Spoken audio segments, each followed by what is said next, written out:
video uğrattılar. Farhat çıkış ediptir. Yanında bir sanadan biri iyili belli Tartuf. Fransuzun nemeleri Tartuf divayden özünüz okarsınız bilirsiniz kimdigini. Şu tayda şu Tartuf aydiye Hıdırf yağlılar pokatıp otururlar diye de. O ne hemen mi pokatıptırın? Özünüz pokunuz önünüze çıkıp oturuyor. Hayse ağzınızdan gürlendi pok çıkıp oturuyor. Ben sizin pokunuzu görkezip oturuyor. Yine şol ifirde aydiye. Adamla ünü söyleyin şol ifiri seyretseniz.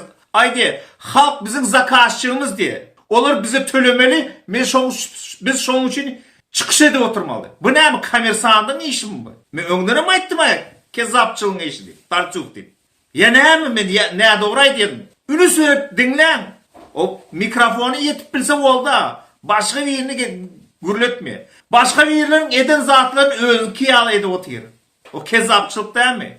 Durum kezzapçılık. O berde öz dili çıkıp halk bizim zakatçımız bize pul tölemeli. Biz şunda görüş etmeli diye. Bilin kellesi bozuk. Adalet için pul gerek değil. Azatlık için pul gerek değil. Sebebi sen öz azatlığın görüş edin. Monsieur, je ne mange pas 6 jours. Salam, hurmatlı vatandaşlar. Men Türkmenistan'ın Demokratiya Vatan Türkmenistan Gıykaça devleti Halk Hareketi'nin lideri Murat Kurbanov. Falşivi. Sizin bilişiniz yani son vaxtlarda biz Türkmenistan'da listovka paylayız. Daha şovu Leva, Mari, Ahal, Balkan vilayetlerine listovkalar paylanıyor.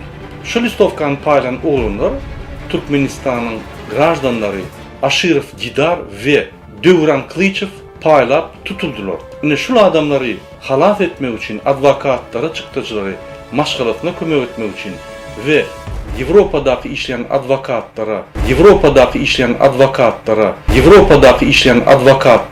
çıktıcıları töler bir fondaşlık görüyte Aşirov Didara ve Dövran Kılıçeva Gollu fondunu. Men size yüklenen dinlemem.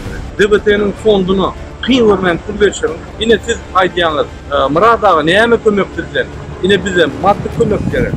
Bize sizin golluğunuz gerek. Kıyın vermen bizim fondumuzu kömek edin. Monsieur, je ne mange pas 6 jours. Sen ne akıllı bakıveriyiniz diye. Devlet mi? Adamları listovka payladı deyip aşkı vardı. Ey bunu polisi tutturdu zadetti deyip pul çöplediler. Men prosto YouTube'u zaten o köpsiyalı maskara etmeyene çıkıp niyetim yoktu. Men çıksam elimde gatov faktörlen, dokumentler olan şu montaj esasında şu dokumentleri lüboy adam screenshot edip okuyup bilir yağlı çıkıp görkezler. Kurbanov diyen adamı seneyle 2 perşembe tanıyandı Kurbanov diyen adamı. Men senden köprak tanıyan Kurbanov'un neyli pizda bol olduğunu men senden daha koyulan. Şonkayalı Kurbanov yalı pizda bollar Türkmen halkını puş içine miyasa edecek olur. Yo bir zada aydayında şu bilsengizler şu 2 sani oğlan tutuldu deydi. Doğru değil mi? Son bular ne etti? Yine davay deydi daşar yurttan deydi advokat tutup pul toplap advokat tutup şunu çıkaralı deydi. Son bir hepte geçenden son şotayda ne deydi daşar yurttan advokatlar çıkardı deydi Türkmenistan'da ele düşen oğlanları. Bir loh görüyor da halkı. Bular inan yaş o zatları. Ey bu maşenik şu Murat Kurbanov diyeninizin maşenik men gözünü prama yüzüne aydiyan dakaz adam ediyan. Prosto PR halktan pul toplamak spektakl.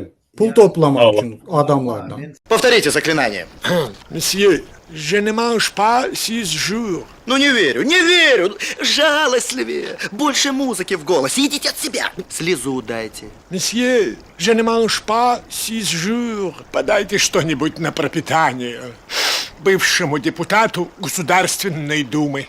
Гениально. Кон гениально. У вас талант к нищенству заложен с детства. Правда? Ну, конечно. Я Мурада Курбанова вообще ничего не боюсь. Потом возьмусь за Мурада Курбанова. Пусть платит штраф. Открой его же задницу, открой там про его черные кассы, понимаете? Про непрозрачность бюджета. Нуржан занимается вымогательством денег. Она же требовала от меня $400.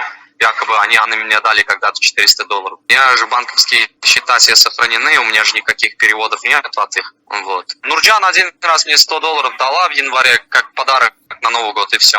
Ну а Мурат Курбанов, он раньше, оказывается, еще обманывал то, что я вместе с Абдуллой якобы Абдулла-то получал зарплату, а он еще своим каким-то спонсорам там в Америке говорил то, что, оказывается, я тоже получаю зарплату. Там тоже так думала. Она мне своим языком об этом сказала. Вот почему у Мурата Курбанова жопа, да, рвется. Каждый раз он начинает травить всех бывших членов ДВТ, которые ушли от них. У него, по-моему, деньги уходят. Он откуда-то получает деньги за каждого члена, понимаете? Как вот тот блогер, тот специалист, СММщик, тот или же в сайт везет, не знаю, короче. Мурат Курбанов'da черный kassa бар. Черный kassa kanda yine ben bir yıl şolar bilen işleştim mi? Bu оказывается, Amerika'da beraber on adamlar var, DVT'ye pul beraber onlara. Şolara, короче, Reimber'deki aylık tölümüz devaydı Danı, ben adıma pul alayken. Ben onun üstünü açtım. Он оформляет это как донаты. Там же, смотрите, есть же еще банковская карта с перечислением на банковский счет. Benim adıma berli oturan aylığı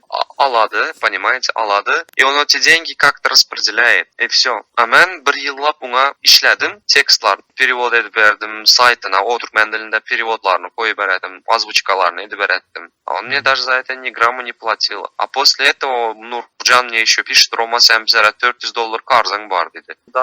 Ben bunu aldım da sakranç edip koydum organizasyama, geçirdim organizasyama. Eğer de bir yerde dedi şunu ağzına getirse, за вымогательство деп onu yeminmedim. Январь месяц Nurcan мне $100 подарила за Новый годыңа подарок деп bana $100 подарка berdi. Это подарок. Турцияда митинг oldu ya, Polşa'da mитинг oldu ya. O mitinge katlaşanım için bana $50 padarka verdiler. $100 veripler, $50'ını Sevdar'a verdiler, $50'ını bana verdiler. Ben перед тем, как полностью разорвать с ними отношения, Нуржан мне звонит, говорит, так-то, так-то. Я говорю, Мурат Курбанов очень так жестко обошелся со мной, dedim. Da, в последний yani предателя derecesine çıkarıp yürüyen dedim. Aytım, bir yıllap dedim, muht kömeğe ettim, işini ettim, zaten desem Nurcan bana ayttı, kanday muht dedi. Bizler sana aylık öyle dedim. Aytım, kana aylık dedim, meçkili aylık alam yok dedim. Son Murat Kurbanov bizlere dedi, aylık al oturan dev aydattı dedi. Aytım, ben bilinmezler nime dev aydattı dedim. Bana dedim, meçkili зачисления yok dedim.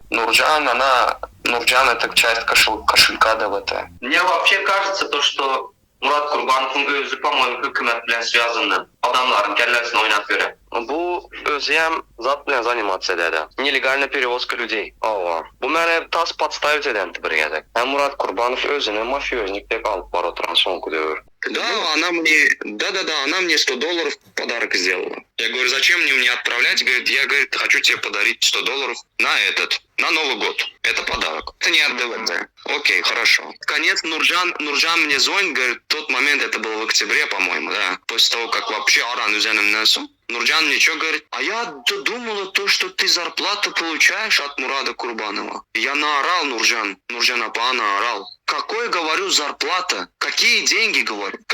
Окей, вы Абдуле платили. Какие мне деньги вы платили, говорю. А оказывается, Мурат Курбанов ходил и мозги пудрил то, что Рома деп айтып yürürken. Я когда в Грузии работал, я параллельно вот эти вот özünün сайтындaki yazan статьяларның барак түрменчесini yazып берет. Он мне за это деньги не платил. Да, приезжай в Европу, говорит, вообще сені полная позиция. Еще аламы саңа айлық төлемен за айдамын. Окей, хорошо. Потом мага неме дотты.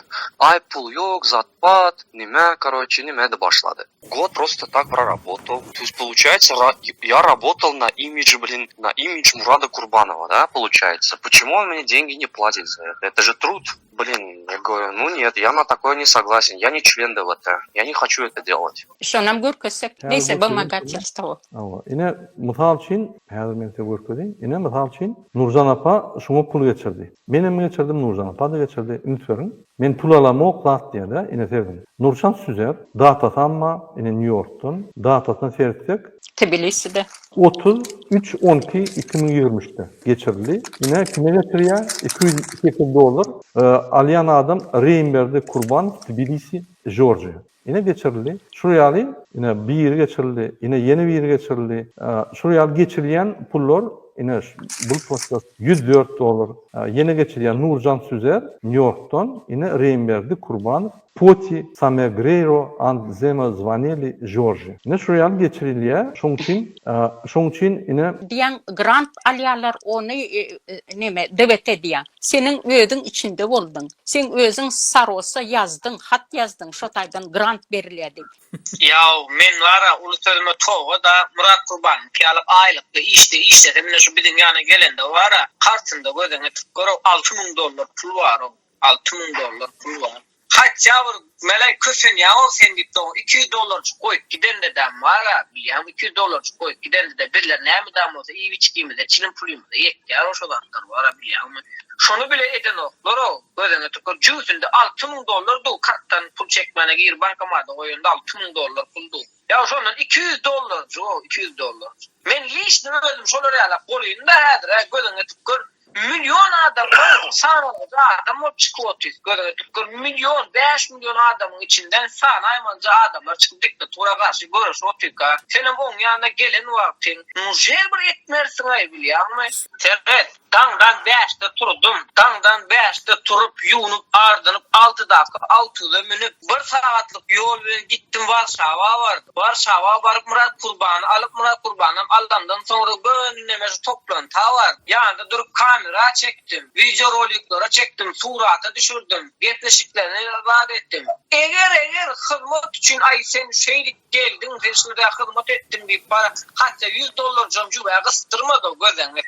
100 dolar hiç tadı ağam 100 dolarım şöyle 2 günde soğuk tutar ya. Kim sapacan etse barasın gelirim şongan.